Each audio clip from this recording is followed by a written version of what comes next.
Hi, I'm Joni Kisro. Today I'll be making a ring using one of Potter USA's pancake dies that I designed. The first thing I'm going to do is take my sterling silver sheet. I'm using an 18 gauge and I'm going to hammer texture it. This is a hammer that I actually ground down the back of a ball peen hammer. I really like the texture.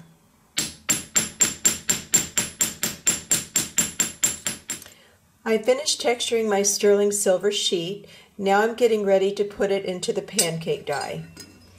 So this particular ring is about a size 9.5 from the center to the center. You don't want to measure from corner to corner because this ring actually overlaps, and I'll show you that. But if you want it longer, I'll show you how to do that as well. So again, from the center point in the middle of the pancake die to here, it's about a size 9.5. So this is what I did a little earlier. I just made a piece out of copper just to see how it fits me and how I want it. You can bring it closer together if you want a little smaller ring, and then also you could just take your shears and just cut it a little bit here or here if you wanted a smaller ring as well. But if you want it a little larger, I just pull it out a little bit, and then I'm going to solder a little cabochon bezel cup there and set a cabochon in there. So I'll show you a few different things on this particular pancake die. Okay, here's my ring. I just cut it out with the pancake die R113. If you would like to see a video called What is a Pancake Die, that will show you step by step on how to cut the pancake dies out with Kevin Potter's hydraulic press. So I'm going to show you this ring here. I really love it, but for me, and I'm going to keep this one, I'm going to make it a little thinner. So what I'm going to do is just kind of mark it right about there and right about there. And I'm going to stick it back into the pancake die. I'm going to look from the back.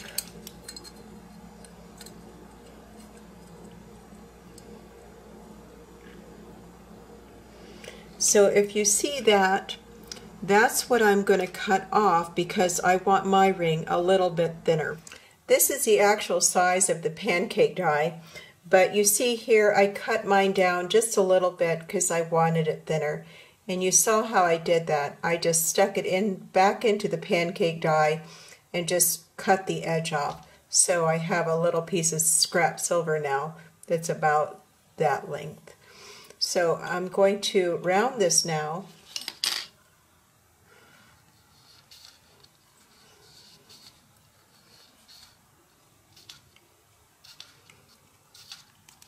So you see I'm just rounding that a bit.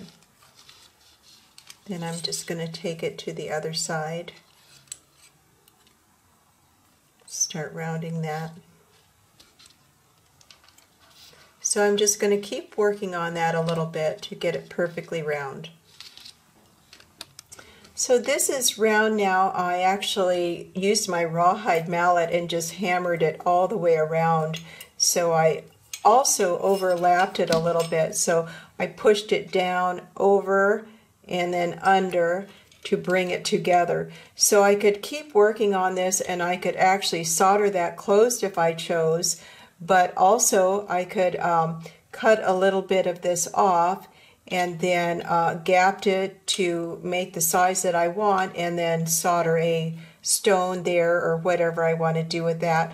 So at this point I want to try this on.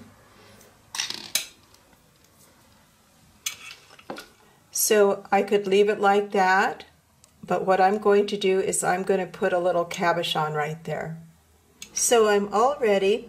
This is the turquoise cabochon that I'll be using today. It's a 4mm, and then I'm going to just use a 4mm bezel cup. So I'm going to solder that right here and then set my stone. This is my finished ring. I've oxidized it and cleaned the excess oxidation off. I've polished it and set the stone. So this is R113, and thank you for watching my video.